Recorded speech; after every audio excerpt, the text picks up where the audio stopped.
Hello दोस्तों, आप सभी का मैं बिट्टू कुमार राय जो आप सभी को अभी संसाधन से जुड़ा बात पढ़ाऊंगा। अगर आप इस चैनल पे नए हैं तो चैनल को सब्सक्राइब कर दीजिए, वीडियो को ज़्यादा से ज़्यादा शेयर कीजिए और लाइक ठोक दीजिए। चलिए, कल के वीडियो में हम लोगों ने देखा था कि संसाधन क्या होते हैं, संसाधन का वर्गीकरण कैसे किया जाता है, ये सारी बातों को हम लोग पढ़े थे। तो उसमें हम कुछ बताए थे कि संसाधन का जो वर्गीकरण करते हैं, संसाधन का जो वर्गीकरण करते हैं तो उसमें 5 भागों में हमने बांटा था और पांचों क्या था, अलग अलग था।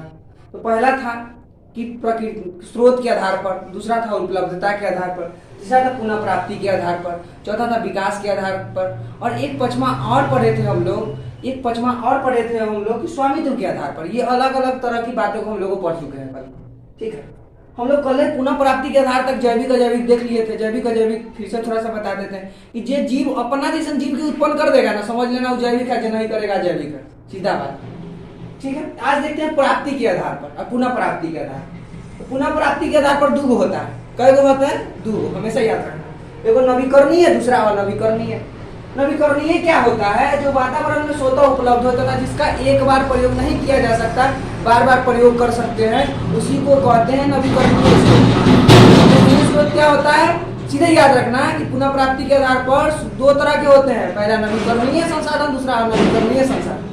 जो प्रकृति में अपने आप उपलब्ध हो, जिसका हम बार बार प्राप्त कर सकते हैं, जिसका बार बार प्रयोग कर सकते हैं, पुनः प्राप्त कर सकते हैं, उसको बोलते हैं वो कौन सा संसाधन? नवीकरणीय संसाधन। जैसे हवा हो गया, पानी हो गया, सूर्य का प्रकाश हो गया, ये अलग अलग तरह की संसाधन है। तुम बोलेगा कि चक्रीय संसाधन क्या होता है? हम कहेंगे रे बताओ, कि पानी होता है तो पानी को तू पुनः प्राप्त करेगा कि नहीं? तू कहेगा कैसे करेंगे? ये पानी कुछ में ले लो, पानी वाष्प बनेगा। तरह पढ़ाए होंगे साइंस वाला गुरुजी कि पानी ऊपर जाएगा, पानी ऊपर वाष्प बना, फिर ऊपर से नीचे आएगा टूट दिकर, नहीं बादल बनेगा, वर्षा होगा, फिर तो पानी पानी है। अगर सूरज के प्रकाश से कैसे प्राप्त करे? ये सौर ऊर्जा के बारे में सुना है, सोलर पैनल के बारे में सुना है। एगो तकनीक होता है उसमें, समझा? फोटोवोल्टाइक। क्या होता है? फोटोवोल्टाइक, जो उसको एनर्जी स्टोर करके रखता है। तकनीक द्वारा हम क्या करते हैं? ऊर्जा को जमा करके रखते हैं, जिसको हम पुनः प्राप्त कर सकते हैं। सूर्य के प्रकाश को पुनः प्राप्त कर सकते हैं, इसीलिए क्या कहते हैं? इसको चक्रीय संसाधन। और नवीकरणीय क्या होता है? ऐसा संसाधन जिनका प्रयोग हम बार बार नहीं करते हैं, प्रयोग करके पुनः प्राप्त नहीं किया जा सकता है। जैसे तू बताओ, कहीं जा रहा है मोटरसाइकिल से, मैडम को लेके जा रहा है, चाहे तू मान ले अपन गर्लफ्रेंड के लेके कहूँ जा रहा है, पेट्रोल में तू कहेगा कि ना हमारा गाड़ी में पेट्रोल नहीं है, अपने आप हो जाएगा। मान लेते तुम यहाँ से कहूँ जा रहे हो, आप जा रहे हैं कहीं भी, और गाड़ी में पेट्रोल क्या होगा कि बाहर फिर से पूरा प्राप्त कर लेगा तुम? नहीं ना, पेट्रोल जला के पेट्रोल प्राप्त कर लेगा नहीं। अच्छा तू बताओ, तेरा घर में एलपीजी पर खाना बनता है कि नहीं? सबके घर में एलपीजी पर खाना बनता होगा। एलपीजी पर खाना बनता होगा तो क्या तुम उसका बार बार प्रयोग कर सकता है? बिल्कुल नहीं। एक बार खत्म हो जाएगा तो पुनः प्राप्त कर लेगा तू? नहीं, जब तक भरवाएगा नहीं, सिलेंडर वाला के कुछ माल मुद्रा नहीं देगा तब तक काम नहीं होगा। काम नहीं होगा तो तू रहेगा भूखे। इसी को कहते हैं प्राकृतिक गैस। कोयला से राख बना लो, राख से पुनः प्राप्त कर लेगा तू? नहीं ना करेगा, तो नहीं कर सकता है, इसीलिए इसको बोलते हैं अचक्रीय संसाधन। अब पूछ देगा अनवीकरणीय संसाधन का दूसरा नाम क्या है, तो तुम बहुत प्यार से कहना अचक्रीय संसाधन। क्यों? क्योंकि इसको पुनः प्राप्त नहीं कर सकते। इसको पुनः प्राप्त कर सकते हैं तो चक्रीय, इसको पुनः प्राप्त नहीं कर सकते हैं तो अचक्रीय। ठीक है, समझ गए? चलो आगे बढ़ना है। स्वामित्व के आधार पर। स्वामित्व मतलब होता है अधिकार। कल भी तुमको हम बताए थे कि वो ऐसा संसाधन जिसपे अपना अधिकार हो, जो अपन हो। समझ रहा है ना? अपन वाला से तो तू सब बहुत समझ, आप लोग तो बहुत समझते होंगे।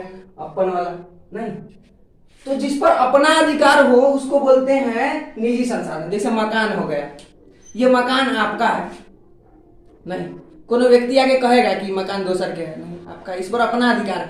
आप चाहें तो मकान बेच दीजिए, मन है तो रख लीजिए, अपना अधिकार। कार है, कोनो मांगने नहीं आ गया भाड़ा वाला, याद है शादी ब्याह के दिन में भाड़ा वाला आ गया मांगने, मन है तो देंगे, कहेंगे मन है तो ले जाओ, नहीं तो पैसा दो, इतना पैसा लेंगे, तो अपना अधिकार है। मोबाइल फोन, कौन परिचित नहीं है इससे? मोबाइल फोन होता क्या है कि ये एक निजी संसाधन है, और इसको सबसे निजी संसाधन भी आप बोल सकते हैं। नहीं, जैसे आपके घर में कोनो आपसे मोबाइल मांगे, अपना वाला मोबाइल हो, नहीं नहीं, उसमें तुम अपना निजी बहुत सामान रखा होगा, बहुत गलत गलत चीज देखा होगा, नहीं, तो ये सब तुम्हारा निजी संसाधन है जिसका तुम अपने से प्रयोग कर सकते हैं। नहीं, ये निजी संसाधन होता है। सामुदायिक संसाधन क्या होता है? तो वैसा संसाधन जिसका उपयोग समुदाय के सभी लोग करते हैं, जिसका उपयोग समुदाय के सभी लोग करते हैं, नगर के सभी लोग करते हैं, नहीं गांव के सभी लोग करते हैं, वो सारा संसाधन कौन सा संसाधन कहलाता है? सामुदायिक संसाधन। जैसे चारागाह हो गया, तालाब हो गया, शमशान हो गया, विद्यालय। अब विद्यालय में तुम क्या कहते हो कि नहीं ये गांव का लड़का नहीं पढ़ेगा, वो गांव का लड़का पढ़ेगा, ऐसा बोलेगा तो गांव का लड़का मार फंसा देगा। नहीं, उसके बाद शमशान में तुम कहेगा नहीं नहीं यह जात के, यह कास्ट के खाली शमशान है, मार कर लेगा दूसर कास्ट। तो वैसा कुछ संसाधन होता है जिस पर क्या होता है कि पूरे गांव का, पूरे समुदाय का, नहीं ये सारा चीज का अधिकार होता है। तो इसी को बोलते हैं समुदाय। जैसे पार्क हो गया, पार्क सामुदायिक संसाधन है। अब बोलेगा पार्क सामुदायिक संसाधन कैसे है? तेरा मन है तो अपनो गर्लफ्रेंड के लेके जाओ, तेरा मन है तो दूसरों के गर्लफ्रेंड के लेके जाओ, कोई दिक्कत नहीं, कोई नहीं बोलेगा। नहीं मन है तो आंटियों जी के लेके जा सकते हो, कोई दिक्कत नहीं है, पार्क है केकरो लेके जा सकते हो। नहीं, ये सब सामुदायिक संसाधन होता है। तीसरा आते हैं राष्ट्रीय संसाधन। राष्ट्रीय संसाधन का मतलब होता है कि किसी भी राष्ट्र के भौगोलिक सीमा के अंदर, भौगोलिक सीमा कहने का मतलब है कि भारत का क्षेत्रफल कितना है? 32,87,263 वर्ग किलोमीटर, इतना ही है ना भारत का क्षेत्र, बिल्कुल इतना है। इसके सीमा के अंदर जितना भी संसाधन पाया जाएगा, वो मानव हो, ज्ञात हो, कोई भी संसाधन हो, वो सारा संसाधन कौन सा संसाधन कहा जाता है? राष्ट्रीय संसाधन कहलाता है।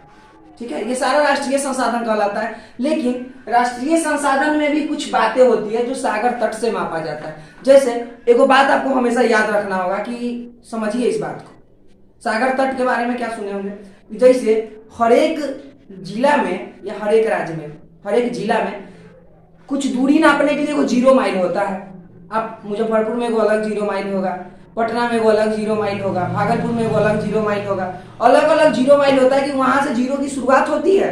नहीं तो एगो जाएगा और कहूं से नाप देगा, नहीं एगो जाएगा तो पटना जंक्शन पर से दूरी नाप देगा, एगो जाएगा तो राजेंद्र टर्मिनल पर से दूरी नाप देगा, तो दिक्कत हो जाता है। तो हम सागर तट अंतरराष्ट्रीय, किसी भी राष्ट्र का जो राष्ट्रीय संसाधन होता है उसके नापने का पैमाना क्या लेते हैं? सागर तट। और सागर तट से 19.2 किलोमीटर तक का जो क्षेत्र होता है किसी देश का राष्ट्रीय संपत्ति होता है। बहुत VVI क्वेश्चन है कि बार बार पूछता है, ऑब्जेक्टिव में पूछ देता है कि बताइए किसी देश का कितना प्रतिशत संसाधन राष्ट्रीय संसाधन है, तो आप लगाइए 19.2 किलोमीटर। ठीक है। अंतरराष्ट्रीय संसाधन क्या होता है? अंतरराष्ट्रीय संसाधन का मतलब समझिए, पहला नंबर बात कि आप जानते हैं कि पृथ्वी पर 71% जल है, 29% पर भूतल है। नहीं, तो 71% पर जो जल है, 71% पर जल है, उसमें जलीय जीव भी आएगा। नहीं, और जल में लोग परिवहन करते हैं, नहीं जल में लोग मछली पालन भी करते हैं, मछली पकड़ते हैं। तो ये सारा अंतरराष्ट्रीय संसाधन में अंतर्गत आता है कि सागर तट से 200 किलोमीटर तक का क्षेत्र जो होता है वो आर्थिक अपमार्जक संसाधन होता है, जिसको अंतरराष्ट्रीय संसाधन भी कहा जाता है। ठीक है, अब आगे पढ़ते हैं विकास के आधार पर। विकास पड़ोसी वाला लड़का नहीं, विकास डेवलप नहीं, विकास के आधार पर तो विकास हो रहा है, उसके आधार पर हम संसाधन को 4 भाग में बांटते हैं। जगह कम था इसलिए 2 नहीं लिखे हैं, 2 लिख देंगे, टेंशन लेने की जरूरत नहीं है, हम आपको पूरा पढ़ाएंगे, इसकी गारंटी। संभाव्य संसाधन क्या होता है कि ऐसा संसाधन जिनका उपयोग किया जा सकता है लेकिन तकनीक और अन्य कारण से नहीं हो पाता। संसाधन है, पता है तोरा कि संसाधन है, लेकिन प्रयोग नहीं होता है तकनीक के कारण और किसी अन्य कारण। जैसे असम में देखिए, हिमाचल प्रदेश के बारे में सुने होंगे, राजस्थान में आप सुने होंगे कि संभाव्य संसाधन होता है कि ये मिलेगा वो मिलेगा, लेकिन तकनीक वहां पर ले जाना बहुत कठिन है। एगो तरह के स्थान है, पहला नंबर बात। मान लेते कोई तकनीक का उपयोग करे, कहीं गड़बड़ा गया, तो ये सब मन में सारी शंकाएं लेकर काम करना होता है, नहीं तो परेशान हो जाइएगा। नहीं तो संभाव्य संसाधन क्या होता है कि ऐसा संसाधन जिनका उपयोग किया जा सकता है लेकिन तकनीक या अन्य कारणवश नहीं हो पाता है, उसी को बोलते हैं संभाव्य संसाधन। और ये ज्यादातर असम, हिमाचल प्रदेश, ये सब क्षेत्रों में मिलता है। ठीक है, आगे बढ़ते हैं ज्ञात संसाधन। ऐसा संसाधन जिनका हम ढूंढकर उपयोग करते हैं। जैसे आप बॉम्बे हाई के बारे में सुने होंगे, बॉम्बे हाई मुंबई के बारे में सुने हैं कि नहीं सुने हैं? सभी लोग सुने होंगे। नहीं, तो वहां पर मुंबई हाई के बीच में वो खोजा गया, देखो जलमंच मिला जिसका नाम था सागर सम्राट। क्या नाम था? हमेशा याद रखिएगा, सागर सम्राट। और वहां पर पता लगाया गया तो वहां से तेल को निकाला जाता है। इसी प्रकार हमारे सबसे पश्चिमी राज्य, सबसे पश्चिम में गुजरात पड़ता है, याद रखिए, आप भारत की मैप उठाकर देख लीजिए, सबसे पश्चिमी राज्य गुजरात। गुजरात में तेल कूप का पता भी इसी तरीके से लगा। गुजरात में तेल का पता भी इसी तरीके से लगा। और ज्ञात संसाधन का आपको समझना है सबसे बड़ा एग्जाम्पल, तो समझिए कि शादी ब्याह। नहीं, शादी ब्याह में क्या होता है कि पहले ढूंढना पड़ता है, नहीं कितने वाली तोहर है, कितने वाली हमर है, कितने वाली ओकर है, नहीं उसके बाद ढूंढते हैं, फिर उसके बाद बात पहुंचता है पैसा पर, 10 लाख देगा तब ये होगा, 12 लाख देगा तब ये होगा, नहीं, और तब जाकर उसका उपयोग करते हैं। अब उपयोग करने का मतलब कि संसाधन का उपयोग करते हैं, तुम लोग गलत मत सोच लेना। तो इस प्रकार से जो संसाधन होता है उसी को बोलते हैं ज्ञात संसाधन। तुरंत पढ़े कि 4 प्रकार होते हैं, 2 पढ़ लिया, 2 और पढ़ना है। पढ़े क्या क्या है, संभाव्य संसाधन और ज्ञात संसाधन। इसमें 2 पढ़ा है, उसके बाद संसाधन का पूरा वर्गीकरण खत्म हो जाएगा और एक नया चीज आएगा। हम बताएंगे नया चीज क्या है, पहले इसको समझते हैं। भंडारी संसाधन क्या होता है, ऐसा संसाधन जिसका भंडार है परंतु खुदाई जैसी समस्या के कारण उपयोग नहीं हो पाता। जैसे हमको पता है, इस बात को समझिए कि खनिज जो होता है उसको खनन द्वारा निकालते हैं, लेकिन निकाल नहीं सकते हैं। बोलिएगा निकालेंगे क्यों नहीं, बुर्बक है का? कहेंगे नहीं नहीं आप बुर्बक कैसे हो सकते हैं, हम बुर्बक कैसे हो सकते हैं। तो घर है, बहुत जगह पर पठार है, पहाड़ है, खनोगे तो बहुत परेशानी हो जाएगी। तो जिसके कारण प्रयोग नहीं हो पाता है उस तरह के संसाधन को बोलते हैं खनिज संसाधन। भंडारित मतलब जमा है, भंडार है वहां पर। भंडार का मतलब आप देखिए, आप समझिए इस बात को, भंडार होता क्या है। भंडार मतलब बड़ा बड़ा ढेर है। जैसे आपके पास 10 रुपया है तो रुपया है, लेकिन 10 करोड़ है तो रुपया का भंडार है, समझ रहे हैं ना। आपके पास 2 लड्डू है, नहीं 2 लड्डू है आपके पास, तो 2 लड्डू है तो है वस्तु है, लेकिन बहुत सारा लड्डू है तो लड्डू का भंडार है, नहीं। जैसे आप समझिए, छोड़िए, बहुत फिर अच्छा एग्जाम्पल आ रहा है लेकिन नहीं लेंगे। संचित संसाधन, ऐसा संसाधन जिसका उपयोग का तकनीक भी पता हो, लेकिन सभी तकनीक के कारण न हम उसका प्रयोग नहीं कर पा रहे हैं वर्तमान में। जैसे देखिए, कभी का तकनीक पता होता है लेकिन सस्ता नहीं है, जिसकी वजह से हम नहीं कर पाते। आपको बस ये पता है ना कि जल है, तो आप जानते हैं कि जल में हाइड्रोजन और ऑक्सीजन दोनों मिलकर जल का निर्माण करता है, H2O बनाता है। इसको ये भी पता होगा आपको कि हाइड्रोजन से ऑक्सीजन अलग करेंगे तो जल को कुछ करना पड़ेगा, लेकिन आप नहीं कर सकते क्योंकि सस्ता तकनीक नहीं है। पता है, इस तकनीक पता है कि कैसे करना है, लेकिन सस्ती तकनीक नहीं है जिसका उपयोग आप वर्तमान में नहीं करते। हाइड्रोजन गैस जो होता है एक सर्वोत्तम ऊर्जा का संसाधन होता है, जिसका मतलब बहुत ज्यादा एनर्जी देता है, लेकिन अभी आप उसका उपयोग नहीं कर सकते क्योंकि तकनीक आपके पास है ही नहीं, और तकनीक नहीं रहेगा तब संसाधन का उपयोग कर ही नहीं सकते। और संसाधन वही तो होता है जो आपके जीवन को सुख सुविधाएं पड़ता है। जो वस्तु आपके सुख सुविधाएं नहीं पहुंचाती है वो वस्तु कभी संसाधन हो ही नहीं सकती। संसाधन का सारा टॉपिक खत्म हो गया। संसाधन से रिलेटेड वर्गीकरण पढ़े हैं क्या संसाधन क्या होता है, संसाधन का वर्गीकरण, संसाधन के वर्गीकरण के अंदर कितने प्रकार होते हैं, सारा पढ़ लिए। संसाधन को लेकर गांधी जी कुछ स्टेटमेंट दिए थे, एग्जाम में पूछ देता है। गांधी जी का है कि हमारे पास हर व्यक्ति की आवश्यकता की पूर्ति के लिए बहुत कुछ है, लेकिन लालच की संतुष्टि के लिए कुछ नहीं है। इस बात को समझिए कि हमारे पास हर व्यक्ति की आवश्यकता की पूर्ति के लिए बहुत कुछ है, मतलब हर एक व्यक्ति चाहे तो हम उसकी आवश्यकता की पूर्ति कर सकते हैं, लेकिन लालच की पूर्ति नहीं कर सकते। मान लेते हैं कि अगर हमको आवश्यकता है कि 2 रोटी खाएं, हमारा पेट भर गया, लेकिन अब 2 रोटी वाला चाहता है कि हमें 4 रोटी मिले, तब इसको क्या कहेंगे, लालच। और आवश्यकता कितने की थी, 2 रोटी को, और फिर अगला 2 रोटी किसको मिलेगा, किसी अगले व्यक्ति को मिलेगा। तो यही होता है कि हमारे पास हर व्यक्ति की आवश्यकता की पूर्ति के लिए बहुत कुछ है, लेकिन लालच की संतुष्टि के लिए कुछ नहीं। जैसे मान लेते हैं आपके पास 100 रुपया है, किसी को 50 रुपया की जरूरत है, आप दे सकते हैं, लेकिन हमें बार आएगा हमें 200 की जरूरत है, उसको लालच लगेगा ना, एकरा दी होना नहीं है।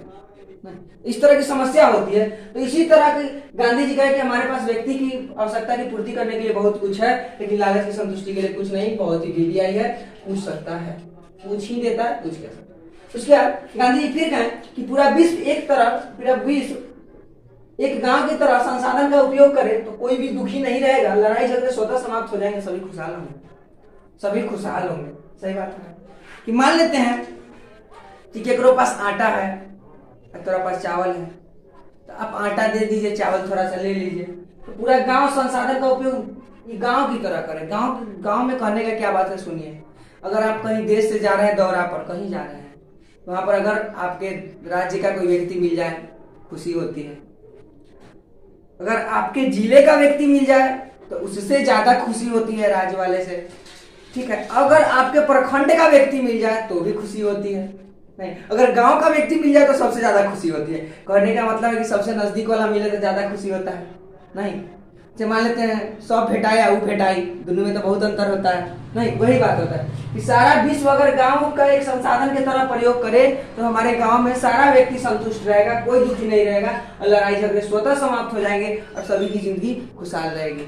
ठीक है, आगे का वीडियो फिर बनाएंगे इसके बाद। तब तक के लिए जाइए और इसी वीडियो को पढ़िए और चैनल को सब्सक्राइब जरूर कर दीजिए, ज्यादा से ज्यादा शेयर कीजिए। हम इसी तरह आपको सुख सुविधाएं प्रदान करते हैं। लाइक और शेयर ठोक दीजिए, महाकाल का लाइक और शेयर ठोक दीजिए, 5000 लौटे दिख जाना चाहिए।